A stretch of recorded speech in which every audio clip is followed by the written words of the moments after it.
Hi, welcome back to Wild Speculations. I'm Daniel. I'm Scott. This week we talk about Critical Role Campaign 2, Episode 108, Traveler Con. Finally got here. Finally. I'm not gonna lie, there was like a few points in the first 5 to 10 minutes where I was like, damn it, Dan is right. You know? Especially when they An mentioned hour- the fighting ring. Yeah. I was like, are they gonna do it? Yeah. I think it was an hour and 10 minutes in where we hadn't gotten to opening ceremonies yet. Mm-hmm. And I was like, am I going to be right? Are we not going to get Traveler Con on this episode? I was pleased to be wrong. Yes. Although, and I know there was one part of Traveler Con that was big and huge, and I guess it shouldn't matter, but we'll get to it when we talk about it, you know. Yeah. Not avoiding mentioning it for spoilers, because we're a show about spoilers. Yeah. Just for the... In time. But overall, especially with the buildup for how many months, not counting the shutdown, but before and after the shutdown that we've been, it was a little anticlimactic for me. Yeah. So, well, because I have some theories about what did happen. Yeah. So do I. But it just, I was expecting there to be some kind of battle. I'm not gonna lie. Well, Matt dangled it in front of him. Yeah. But yes, in time. So off the bat, the first delay, our first big RP episode. This is the first episode in a long while that we've actually had heart-to-hearts. Yes. Between everybody. A lot of character development. Yeah. And the first one was Jester and Yasha dancing. Yes. Together. Veth Yaster. asking, yeah. And then Veth asking Caleb, and Caleb saying, "With you, yeah." Yeah. Which is an important qualifier for everything. Yeah. And also gave notice of his nervousness, of his, I think that was sort of foreshadowing of his drunkenness. Yeah. Later in the episode. And then we had Ford and Caduceus say they were going to stay back and sort of play sheriff and watch everybody. Yep. And Bo's like, I'm going to join them. And we had our first true conspire session against Artagan. Where the three people that are arguably the biggest threat to Artagan talk about, yeah, we're going to kill this guy, right? If this goes south, we're taking him out, right?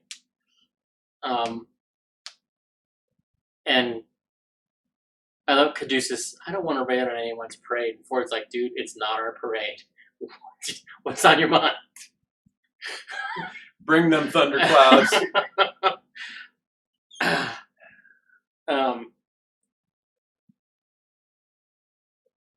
And then Jester comes over to get Caduceus. Yep. And with this interaction, Jester now has officially just Deuces. Cadster. But she is officially now in a potential ship with everybody. The joke has been made, except for Veth. Right. But Veth put an end to the ship talk. Well, first of all, when she confronted everybody and said, Caleb is my son. Yeah, when they were curious about that. She's like, no, he's my son. Yeah. And then when she announced she was married.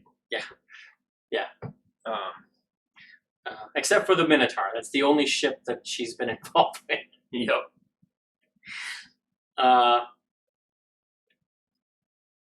But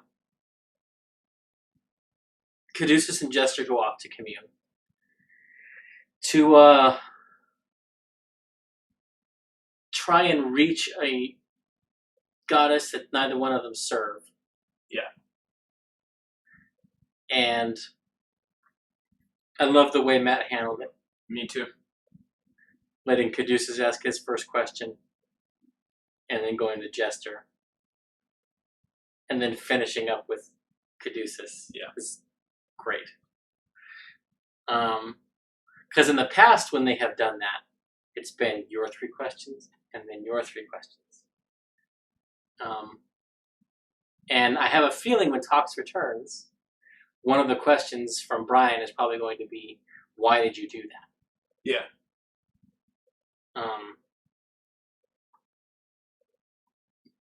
And it'll be interesting to hear Matt's answer to that. Yeah. But if they are watching, or if any of you are playing clerics, sending works. Yep. She was asking, how do I talk to the Moonweaver? Sending. You know the deity's name. You know what they look like. Yeah. There's a % chance it fails, but it's not a big one. Right. But that will give you a 25-word question and up to a 25-word answer. Or up to 25 words worth of questions, depending on how many you can fit into that 25 words. Yes, true. And as we've learned from Jester, multiple sendings is an option. True. Of course, there's probably a decline in the desired response, getting the desired response the more you send to them. Yeah, especially a deity. And that you're not a follower of. Yeah. But yeah, and this, I had a scene in one of my games where a player went to Valhalla. Okay.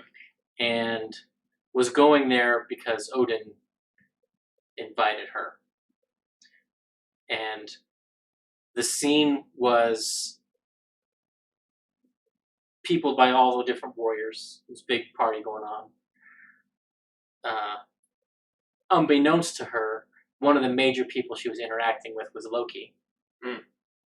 But the other principal deity that she interacted with was Ul,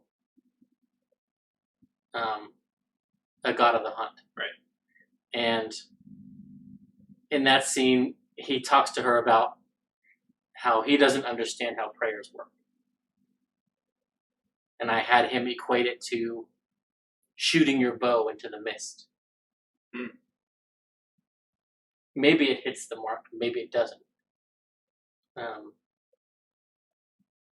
Where sending, it definitely hits the mark. So yeah.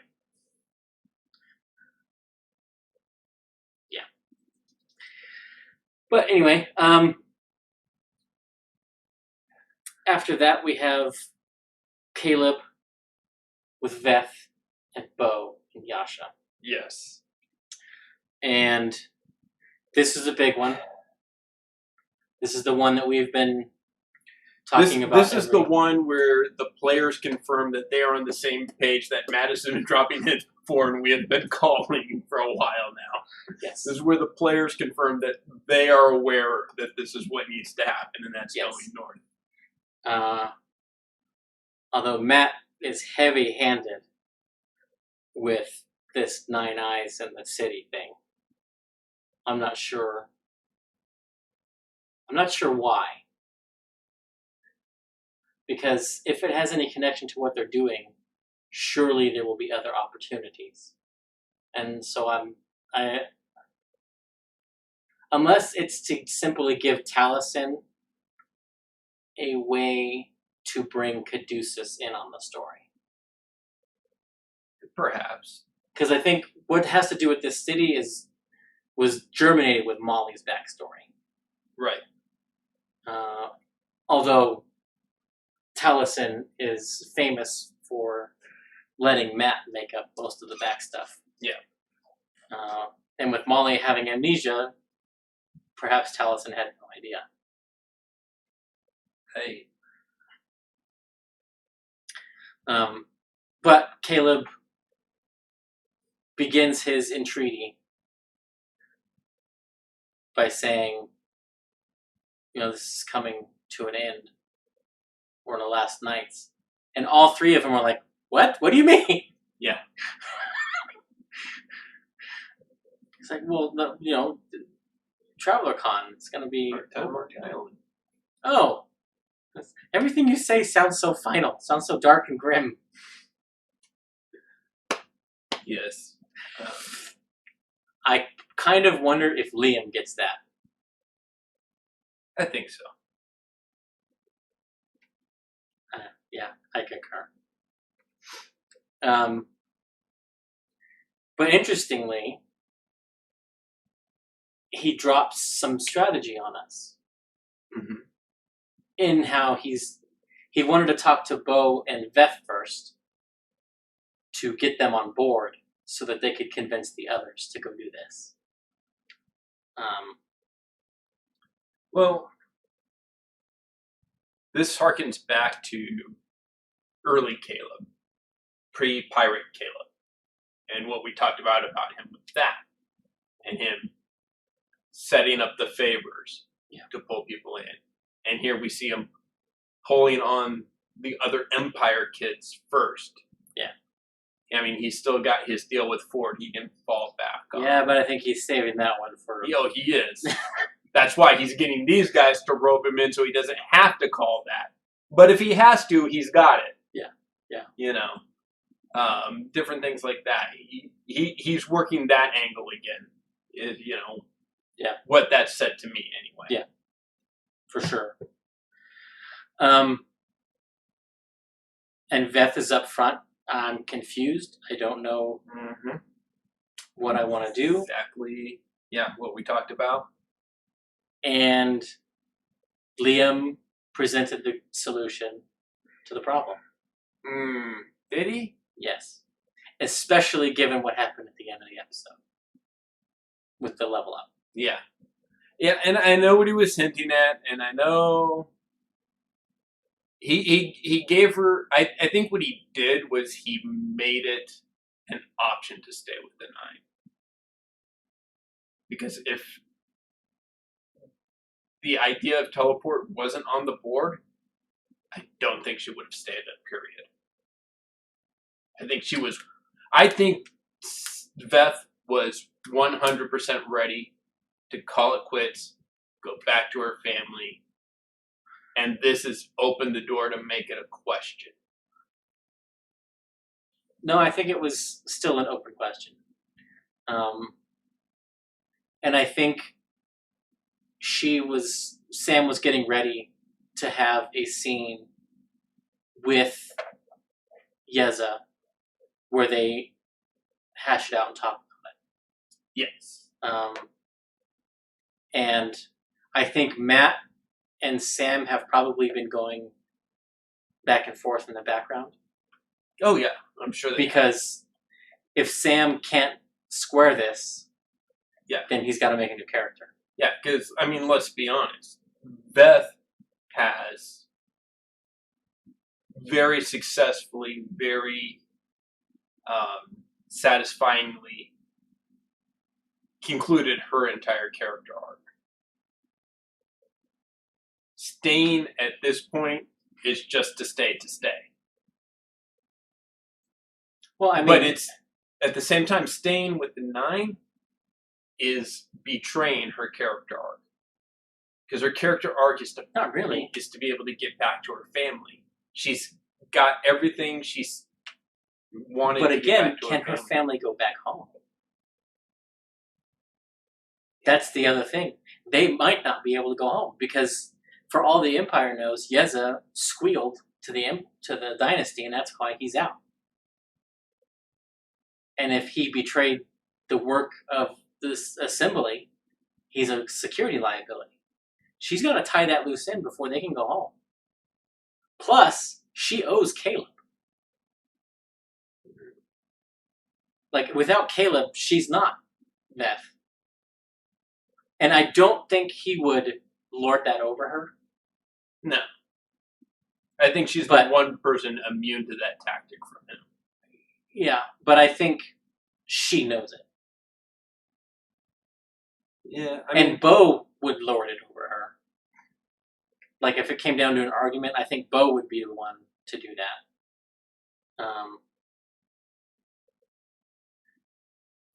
And this also gets to the gets into, you know, how we're basically Bo and also later Ford and Yasha all sort of come down on, I have nowhere else to go. This is what I've got. It's well, see, that's the thing. They've all been the 9 because none of them had any place else to go. Yeah, she's got someplace else to go. And again, but does she? I think she does. Like, if she wants to make a home in Nicodranus, yeah. I'm looking at this as if I was playing Veth through this campaign. I have a hard time, if I'm the player, with not going back to the family at this point. I personally would have a hard time justifying that in my mind, in my headspace, if I'm the player. So I'm kind of on the side. Now, I'm not saying that Sam won't continue on with Beth. I'm not saying it will be wrong of him to do it. I definitely see your points. But if I'm playing Beth, I'm 80% going home to my family. Well, and that's why I see this as, that's why I'm leaning on the more likely that she's going to stay with her family than move with the 9. I'm not saying both aren't possible. I'm not saying, but I'm saying I've got to call it 80% she's going back to her family, because if I was the player, that's where my headspace would be. And I'm like 95% certain she's going to stay with the 9. Because... But at the same time, does he really want to use up 2 days of his 7th level spell just to take her home and back again to wherever they're fighting? I mean, that's 2 days without your high level spell. What if you need that spell for something else? Well, does this become a point of contention where he's putting off? He doesn't have to do it like that. Because if they stay in Nicodranus while they're securing their position, their right to return home, he's got the teleportation circle. Yeah. So it's only one 7th level spell, because the teleportation circle gets them there, and then he casts teleport to take them back to where they were. Right, but then where they're at, where they need stuff, he's out his high level spell. It's a lot easier to justify using the high level spell to go back to home than from home to where you're doing your adventuring. If I'm right in if I'm correct in the 2 spells that he has taken, I'm pretty sure you are. His 7th level spells aren't going to be useful for anything but rest. At least until next level. Or Matt gives him a 7th level spell scroll. Or some other means. Okay. Because it's either he's saving it for the mansion, or he's casting teleport. Right. Here's the thing. Okay. Since we're on this topic, since we're bringing up the mansion, you're here doing your adventuring stuff. You decide to teleport back to here, right?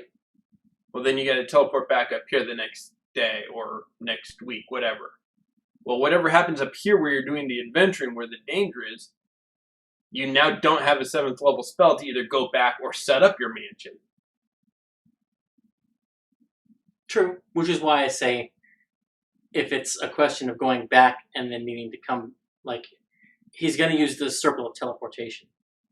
Getting back here doesn't matter. It's the coming here to here where you waste that spell that matters. Yeah. It's fair.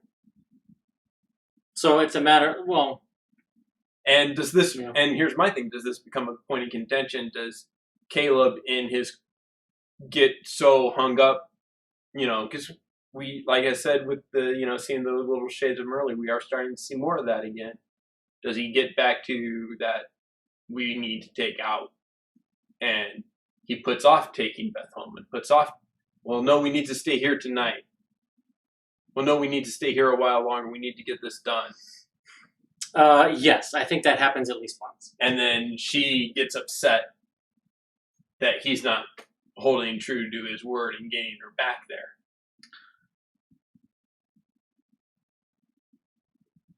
Yeah, I think that happens. I don't think it happens for a while. Oh, yeah, but... And, like, we may see some downtime. Because now Traveler Con's done. Maybe we get some downtime in Nicodranas.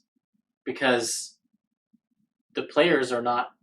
They don't have to be in a hurry anymore. Because travel time is not an issue anymore.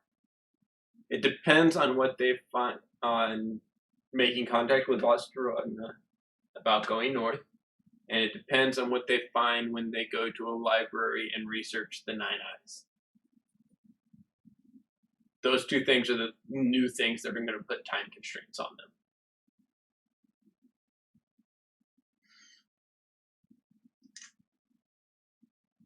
I don't see how that is a ticking clock. Yet. Matt can reveal something, but as of right now, I don't see how those are ticking clocks. That city's been there for eons. It will be there for eons. It's not coming to the material plane. Probably not. So I don't see how that's a ticking clock. But Caleb did wet their whistle for magic items and power. Yeah. But yeah, I think the teleportation is the cure for Vet, because with that she can go home whenever she wants. What if the city's locked on the M9? Yeah. It's not. That is an internalization of Talison's. Well, because I mean, every other big thing they've pissed off in some way has locked in on them. The white dragon, the dragon turtle. Now, yes, but they had direct access and interaction with it. Yeah, but now they killed its quarry. That it had no access to. I don't see, like, Vokodo and the Astral Sea is just one of these things. They could have just gone after another one. It's true. Unless I was correct and it was an enemy of the Chained Oblivion. And it serves the Chained Oblivion. But it wanted to kill Vokodo. And they did. So its goals are met with their action. So it has no reason to be angry. Unless it's you stole my bounty kind of thing.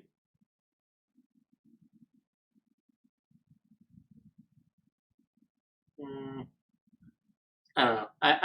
I don't see. I don't think it's happened, but it is a good point. It is a possibility. I think that's a result of Talison's internalizing the dreams that Matt is saying that Caduceus is having, because Caduceus has done that in the past, where he has connected things to them or their actions that probably actually isn't connected at all. Right. Well, if it does have connection, if it has, but that has to do with on them. It did it when Bo and Caduceus were in the astral plane, and it's locked onto them specifically. And that's a stretch. But this goes to Caduceus' worldview, where he thinks everything happens for a reason. Yeah. And so anything in the future that happens with this, he will connect to that, because that's how he thinks. Fair enough. So yeah, I don't think it's I don't think it knows anything about them, nor does it care. It is just doing its thing, whatever that thing is, which will have an impact on the end game of campaign 2. But Okay. I don't think it's after them at all.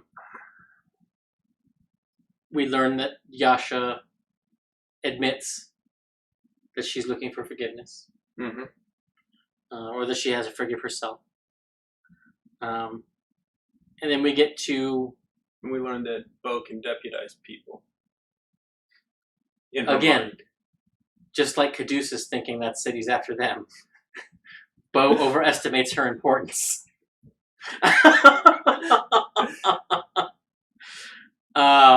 Yeah.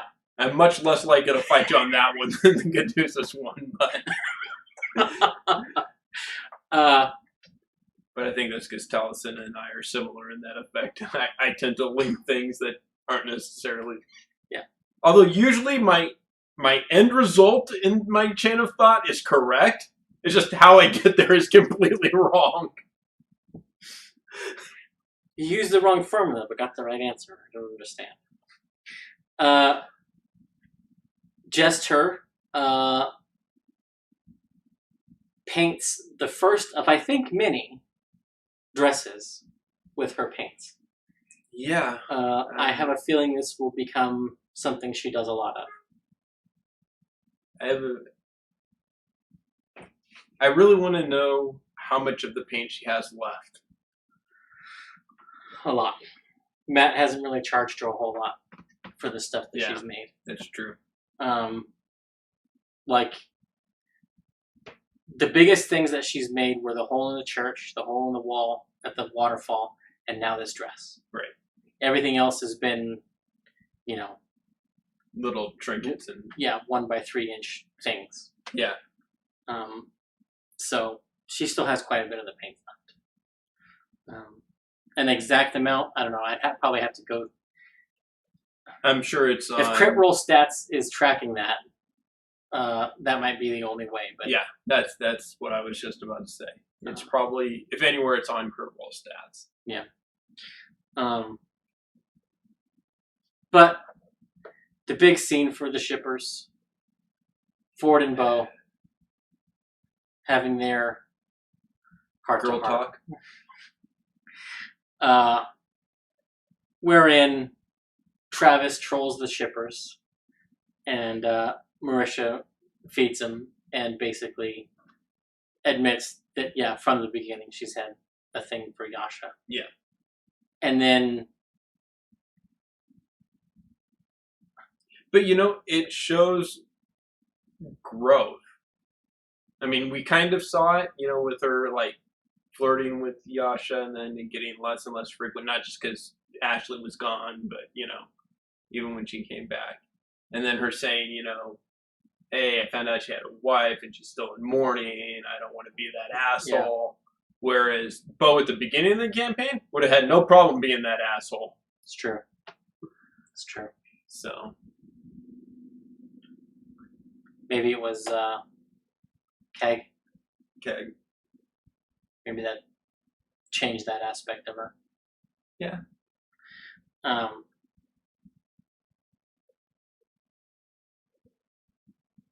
It was interesting to me that Bo started that conversation. Again, with a lie is too strong, perhaps. But she began it that way as a point of manipulation to get to the point of that whole thing, which was to test Ford on, hey, do you want to come with us? Yeah, back to the Empire. But I think she was more honest in the conversation than Ford was. Yeah.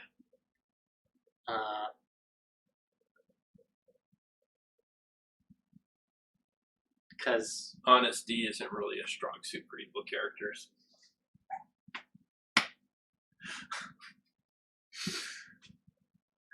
Yeah. Which is why I don't have a particular oath in my speculations for him. because one of the tenets of that oath is honesty. I have two oaths of speculation. One is the one I'm fairly sure he's going to take, and the other one is the one I want him to take. Similar, but I have 3. Yeah. Yeah. Now, I thought, if they had gone into combat, that would have led to the break would have happened right after that. But they didn't. Right. So, the day ends, next day begins. Yep. Morning of the con. Yasha, Veth, and Jester set up an impromptu thing. There's a debate about how many rounds Veth has. Yep. Well, I don't think it was really a debate. I think. Well, a questioning. Yeah. Of how many she has. And the answer is now 17. Yep. She had 19 fired one into the stage, and then later on fired one into the air. Yep.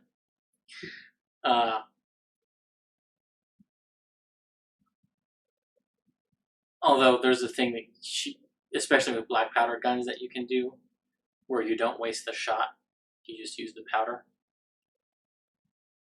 So, but Sam didn't say that, so yeah, it is what it is. But my favorite ship moment of this episode, the myriad that there were, my favorite is the one between the Traveler and Caleb. Yes. During the opening ceremony and Jester talking, the Traveler gives her a throne and gives Caleb and Caleb's like, hey, Red. And Jester gives Caleb the credit. Yes! And that was the best part of that whole thing. Jester gave Caleb credit. Oh, I loved it. So good. Not just in the moment, but there's a couple of different times where she talks, gives him the credit, and he does nothing to dissuade her of that notion. Nope. He goes ahead and lets everyone, yep, I did that for her. Yep. Fuck you, Artigan. Choke me in a past life. That's what you get. So good. So good. Which also, ironically, it sort of shows Caleb's adherence to the religion of the Traveler. Yeah. As he has learned it from Jester. Is, yeah, I'm giving credit, I'll take it. But yeah. But possibly the best moment of the episode was directly after that.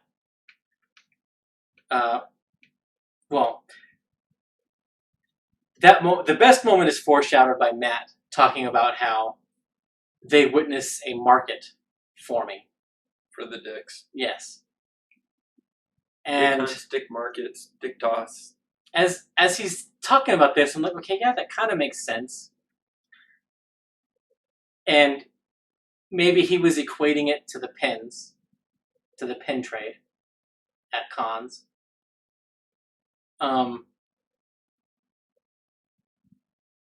But then Celia shows up with the gold dick. And I was like, oh, foreshadowing. Brilliant. Perfect. Because she has been presented as one of the wealthier members of the Worshippers of the Traveler. And her line is very telling. It appears I'm the one that found the golden dick. Yes. Yes. And Veth uses the Sovereign Glue. Yes. Let me just polish that for you. And here's the benefit of reliable talent. The DM stops asking me to make rolls. Because he knows it's going to be 10 plus your modifier. Minimum. Yeah. And I think sleight of hand is one of her expertise. Yeah. Yes. So it's crazy high. And so he just Yeah, it happens. And Matt is laughing so hard. And Travis was laughing because it's a minimum of 23. Travis was laughing because, like, okay, he's put glue on it. That's funny. It's gonna stick to her hand. But he didn't understand why Matt was laughing so hard. Yeah. Until later. Yeah, when Sam's like, no, it's there until she wishes it away. And he's like, what? And he checked with Matt. Is that true? And Matt's like, yeah. Yeah, pretty much. Wish or universal solvent. Yeah. And I got more of it, so don't you curse. You better watch out. Yeah, that is one of my favorite magic items. I love that magic item. Dapple do ya? Yeah. But they begin the trek up the mountain, and where I thought there might be a random encounter, perhaps a wandering beastie, I guess it's decided that them killing the T-Rex and the preparations that Caduceus did, and the fact that there's 200 people, is going to dissuade any monsters from coming out.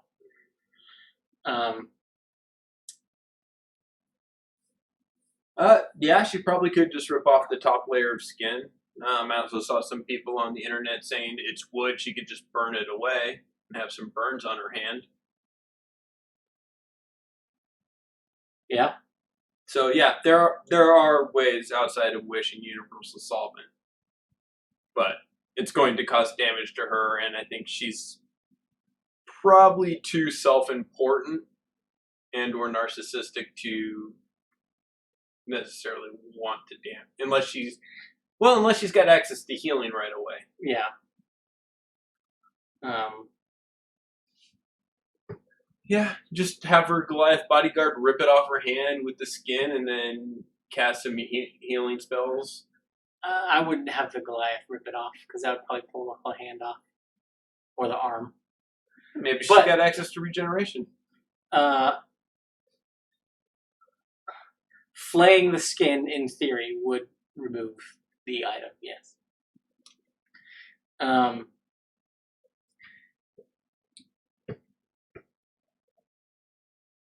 But after the botched throwing of the golden member.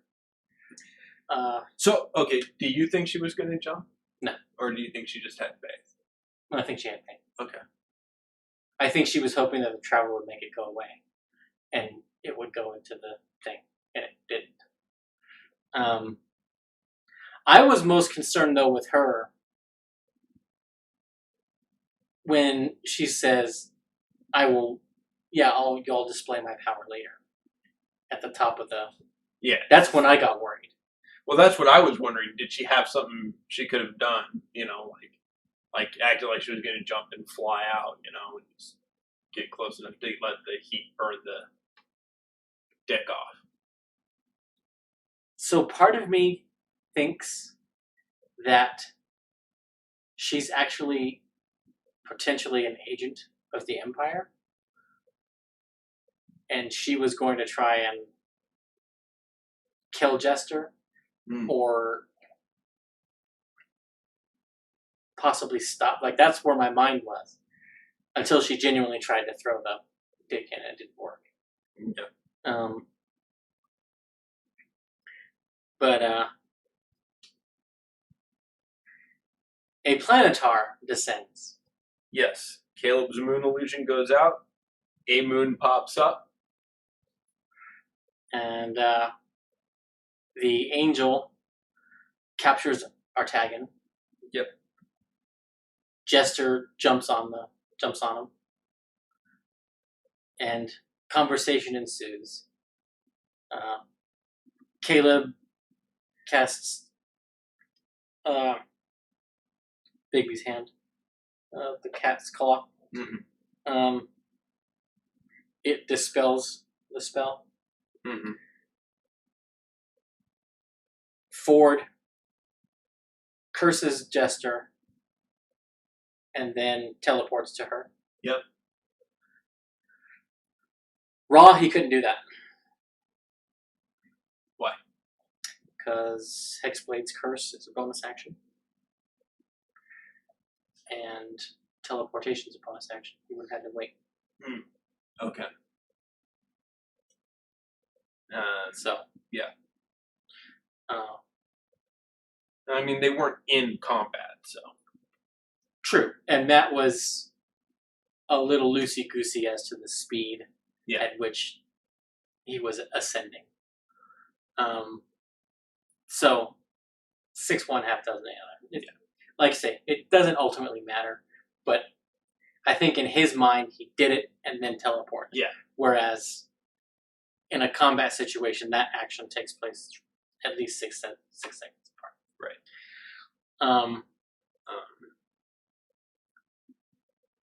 And you said you were expecting combat. I kind of was as well. And when he said it's blue, I was like, okay, it's not a solar. So I got out my monster manual and looked up angels, and it was a planetar, CR-16. They can fight this thing. Yeah. Here's my question. Okay. And what I thought when this happened, a big part of me believes that this is what was planned for the night. But I'm wondering if this isn't one of those contingencies Matt had that he brought to the foreground. Would this have happened? Would the Moonweaver have intervened on this? Did she care enough to know about this, or know enough to care about this, before Jester sent her the sending, before Jester prayed to her? Or is that what she was like, oh, fuck, what's going on? Not this guy.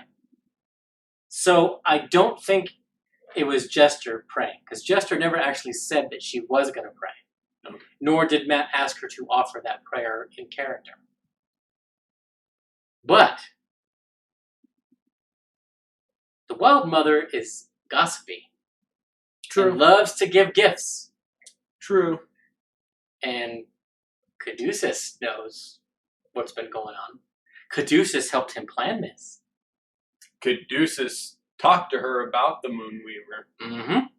And asked about the Traveler. So the Moonweaver could have just, or the Wild Mother could have just slipped the Moonweaver a note saying, you might want to have your attention on Rumble Cusp tomorrow. So, yeah. So there's like a huge part of me that thinks, okay, there's too much going on here. This has to have been planned to some degree. But then there's a huge part of me that thinks this was a contingency if they did something that would tip off the Moonweaver. And this isn't what initially was going to happen. Yeah. But it's sort of like, I kind of equate it to Jojo Rabbit.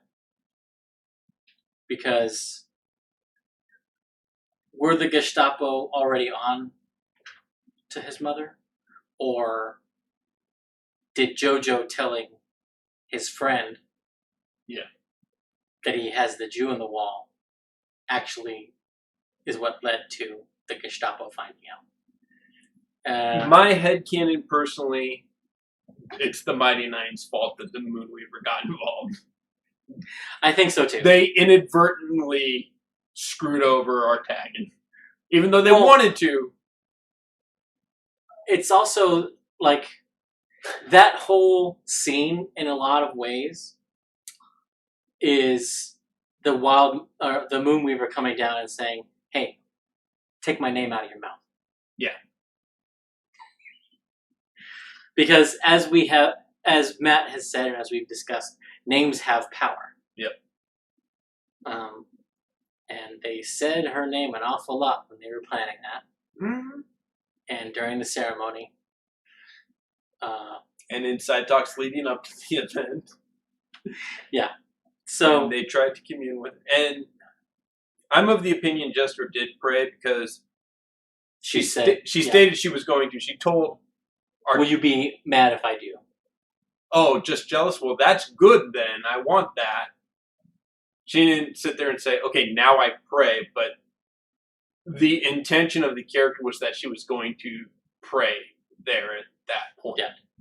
So in my mind, even if it wasn't, I cast ascending spell to the, you know, it's, I sit there and I pray to the Moonweaver. Yeah, that's fair. A fair argument. But like I said at the beginning, when I had the interaction in Valhalla, do all prayers make it to gods? Right. So even if she did pray, did she listen? Yeah. Or hear it? Well, if the Wild Mother slipped her a note and then some random person on Rumblecuts was praying to her, I bet she perked up. It's fair. Fair. But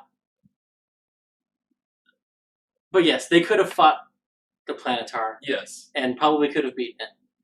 But probably the RP took it in a way that it was able to be resolved without fighting. And I think it was better considering the Planetar was an agent of the Moonweaver who Jester set up this trick because she loved. Yeah. And that's what the, Moonweaver is about. So it's like. But it wasn't going to let him go until he kicked her off. Yeah. Kicking her off and accepting both ways. Yeah, it was reciprocated. Yeah. Yeah. Agreed. So that's ultimately what gets him released. And then he runs off, basically. Mighty Nine decide to camp on top of the volcano. Yep. And proceed to dump all over him. And he returns, has some interactions with them.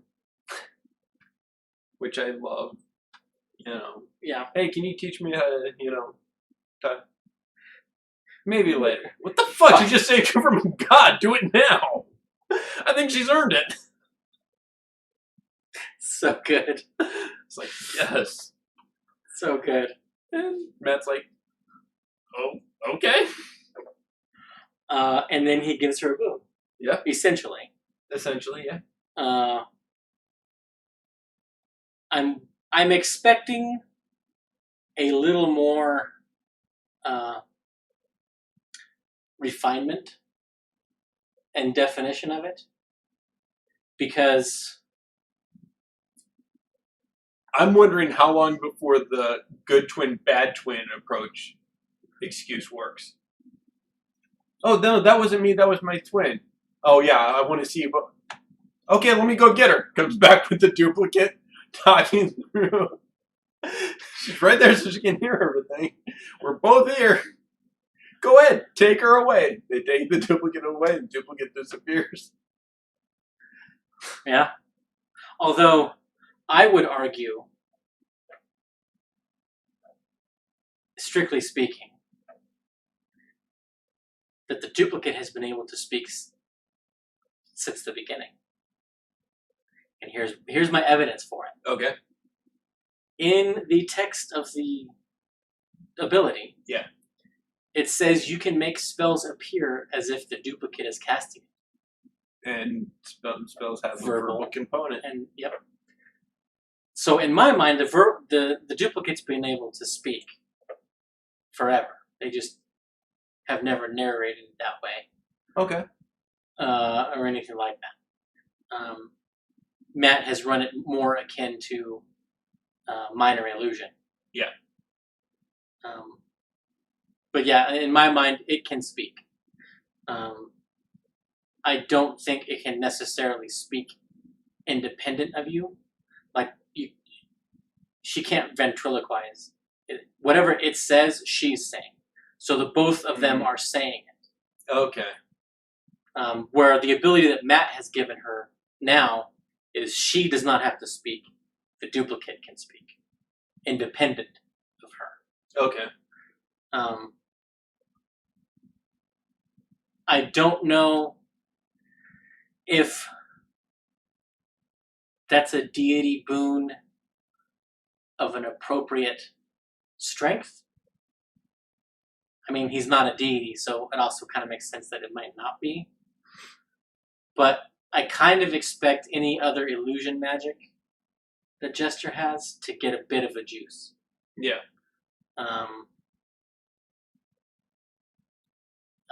That maybe she can, like, if she casts invisibility once per day, it doesn't cost her a spell slot. Okay. That kind of thing, where it's just a little bit. But yeah. As of right now, her duplicate can talk. She has to just be close enough to listen.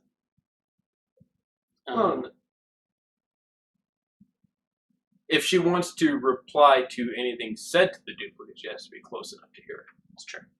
She can just send the duplicate around this, within the range, 120 feet.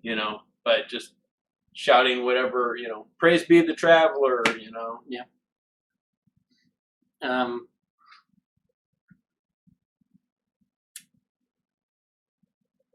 My other favorite moment was Jester banishing the traveler from their presence by talking about what a great theater performance theater show they put on. Yeah. I love that.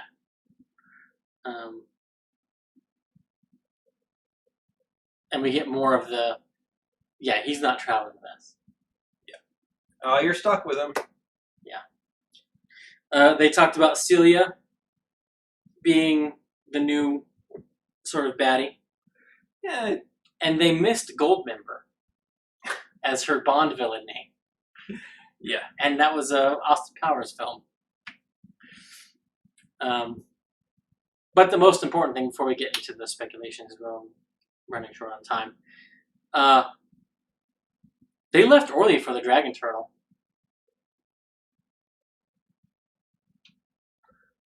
Yeah, I guess they did.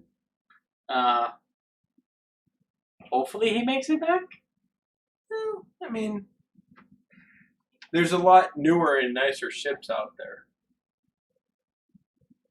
I mean, there were several ships just off the shore. Yeah, but the Dragon Turtle lives long enough that he might have been after that thing when it disappeared 80 years ago. Coulda, shoulda, woulda. It's possible. So but that doesn't mean it was. True. And Orly now knows that there's a Dragon Turtle there, and he can probably navigate around it. He's probably pretty smart there with the sailing more. So we'll see. It depends.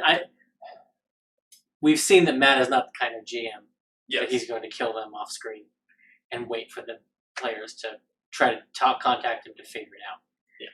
So I don't think it'll happen, but I have to put it out there so it has been said. There you go. But last few minutes. Level 13. Everyone's proficiency bonus goes to +5. Yep. So that means her sleight of hand, stealth, thief picking is a minimum of 25. Yep.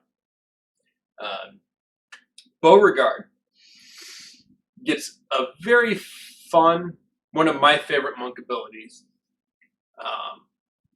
because it's one of the few spattered throughout that that are role play based and not just combat based.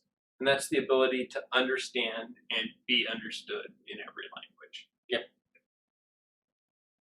Great thing for Beauregard, she just took observant, which means she can read lips of any person speaking a language she understands, which means she can literally read everyone's lips now. Yep. Which is great for an expositor.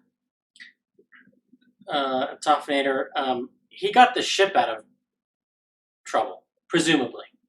We actually don't know, because no one bothered to try to find anyone who encountered and survived. We don't know if he just made a deal, if he offered up some of his less liked followers, or... Yeah. We don't know. But yeah. Veth gets a special use for her mage hand. Yes, she can give herself advantage with her. So I think we're going to see Mage Hand a lot more. Well, she's been doing that a lot lately. So in the battle with Vokodo, even her yeah, first turn, she cast Mage Hand just to have it. and so she'll have that, be able to tap someone on the shoulder. They turn around, and her sneak attack went up to 76 for that. It's got and part of me wonders how long it's going to take Taliesin to forget Ford and do Path to the Grave before Veth goes. Yeah. And she gets 3rd level spell slots. I missed that. Yeah. Yeah, they will have to be enchantment or illusion at this level. It's not one of the. There's like 2 or maybe 3 levels where she can pick one that isn't of those schools, but she does get 3rd level spells now. Damn. I know. Now on Player's Handbook. We'll get to that if we have time. I'll grab the Player's Handbook and I'll give a guess. But Jester and Caduceus access to 7th level spells because they are prepares. Yep. The whole smorgasbord is there. Yep. But I have 2 guesses as to which. Well, I have a guess for each. Okay. That will be on the top of their lists. For Jester, Divine Word. Okay, I can see that.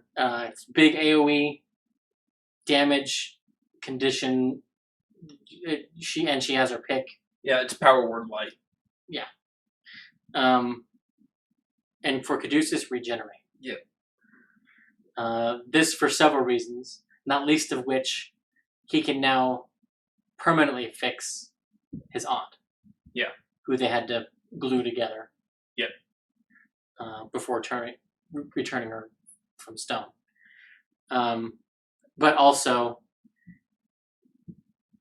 maybe if he casts that on Ford will not nope out of melee combat. Mm-hmm. And the Sentinels can actually get some use out of their Sentinel ability. Because if it's just them, they can't. Yeah. It doesn't trigger. So, yeah. Yasha gets Brutal Critical. Yes. 2 extra damage dice. Yep.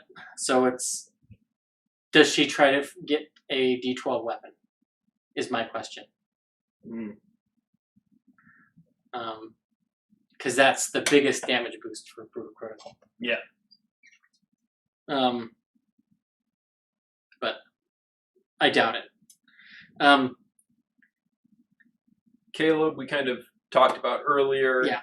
He just, like the full casters, he gets the 7th level spells. And his Teleport in Mordenkainen's mansion. Yeah. Because he's been telegraphing his components for Mordenkainen's mansion. And he already said, I'm getting teleport. Yeah. Ford is immune to disease. Yep. And he gets enough. My choices are Ancients, That's Vengeance, and Redemption. Mine. Yes. Ancients is the one that most ties in with the Wild Mother. It's the nature one. It's also anti-traveler. It's the anti-traveler. It's the turn Fae. Yeah. The power gamer choice is Vengeance. It mixes best with his Hexblade Blade Lock. Yeah. Build, because he can Hexblade's cursed, now he crits on a 19 to 20. Vengeance, Channel Divinity, now he has advantage. Yeah. Yeah. So, and Redemption is the RP one. Redemption is the RP one. Of course, he actually has to be redemptive, seeking redemption, which I don't think he is. Yeah, no. I'm definitely not. I want to see him do it. I really like the Oath of Redemption. But the other side, if you want to go, talking about RP, that Channel Divinity of giving him a +5 to Persuasion combined with the Mask of Many Faces. Did he take Actor Feat or no? No. If he takes Actor Feat, that's like the huge out of combat bonuses. Especially if they plan on infiltrating the assembly. Yeah. because we had talked earlier about Yeah. him taking actor when he was flipping back and forth between accents and stuff. Yeah. So And next Tuesday we will be on a hard out because Talks comes Talks is back. back. Talks will be back every other week. So yeah. But that concludes this evening's show. Let us know what you guys thought, and we will see you next week. I guess.